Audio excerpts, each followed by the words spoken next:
আমার চাকরি প্রার্থী ভাই বোন সবাইকে আন্তরিক অভিনন্দন এবং শুভেচ্ছা জানাচ্ছি নতুন আরো একটি ভিডিওতে। আজ আমি যে বিষয়টি নিয়ে আলোচনা করব সেটি একটি গুরুত্বপূর্ণ একটি বিষয়। সেটা হচ্ছে যে অনেকেই আবেদন করার সময় অর্থাৎ বিসিএস এর আবেদন করার সময় অনেকেই ভুল করে। এই ভুল হলে করণীয়টা কি এই সম্পর্কে আমি আজকে আলোচনা করব। দেখেন, মানে মানুষের ভুল কিন্তু হতেই পারে। এখন আপনি নিজে করেন কিংবা হচ্ছে কোনো দোকানে গিয়ে আবেদন করেন না কেন, এটা ভুল হতেই পারে। এখন এই ভুল হলে করণীয়টা কি?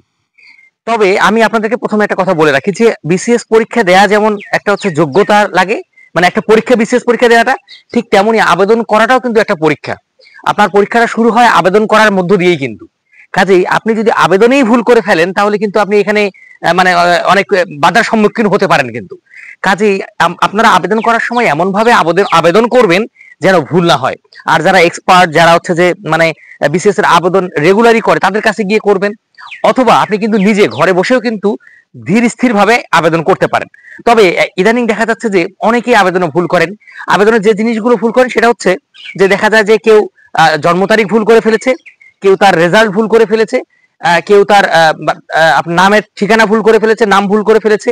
এরকম অনেক অনেক আমি কমেন্টস পাই হচ্ছে যে আমার কমেন্ট সেকশনে, মানে আমার ইউটিউবের বিভিন্ন চ্যানেলের কমেন্ট সেকশনে। তারা বলেন যে স্যার আমাদের তো এখন ভুল হয়ে গেছে, এখন আমি কি করব, আমাদের এখন করণীয়টা কি? এখন দেখেন, পিএসসি কিন্তু সর্বদাই সদয়, পিএসসি কিন্তু সবার প্রতি সদয়। পিএসসি এমন একটি প্রতিষ্ঠান যেটি চায় না যে কারো কোনো ক্ষতি হোক। কাজেই আপনি যখন ভুল করেন তখন হয়তোবা ঠিক করা যাবে না, কিন্তু আপনি যদি প্রিলি কোয়ালিফাই করেন, যদি রিটেনে যদি পরীক্ষা দেন, রিটেন যখন আপনার হবে আর কি, তখন কিন্তু আপনাদেরকে একটা সুযোগ দেয় যে এটা ঠিক করার জন্য। তখন আপনি কিন্তু আপনার মতো করে সেখানে আবেদন দিয়ে আপনার যে ভুলগুলো রয়েছে সেগুলো কিন্তু আপনি ঠিক ঠিক করতে পারেন আর কি। কাজেই আমি আপনাদেরকে বলবো যে পিএসসি কাউকেই কখনো নিরাশ করে না, সবার প্রতি পিএসসি সদয়। কাজেই আপনারা যদি কোনো আবেদন করার সময় যদি কোনো ভুল হয়ে থাকে কিংবা ছোটখাটো যদি কোনো ভুল হয়, সেগুলো কিন্তু আপনি আপনারা ঠিক করতে পারবেন। আমি অনেককেই দেখেছি, আমার ব্যাচের অনেকেই রয়েছে যারা আবেদন করার সময় বিভিন্ন ভুল করে ফেলেছিল। পরবর্তীতে দেখা গেছে যে পিএসসিতে আবেদন দিয়ে তাদের জন্ম তারিখ, হয়তোবা তাদের রেজাল্ট, কিংবা হচ্ছে তাদের স্থায়ী ঠিকানা, কিংবা তাদের বাবা মার নামের স্পেলিং, এরকম অনেক ভুল হয়। তখন পিএসসিতে আপনারা যখন আবেদন দেন তখন কিন্তু তারা খুব সুন্দর করে ঠিক করে দেয়। তবে একটা জিনিসের কথা বলি, সেটা হচ্ছে যে ক্যাডার চয়েস। ক্যাডার চয়েস দেওয়ার পরে আপনি আর এই ক্যাডার চয়েসটাকে কিন্তু আর ঠিক করতে পারবেন না।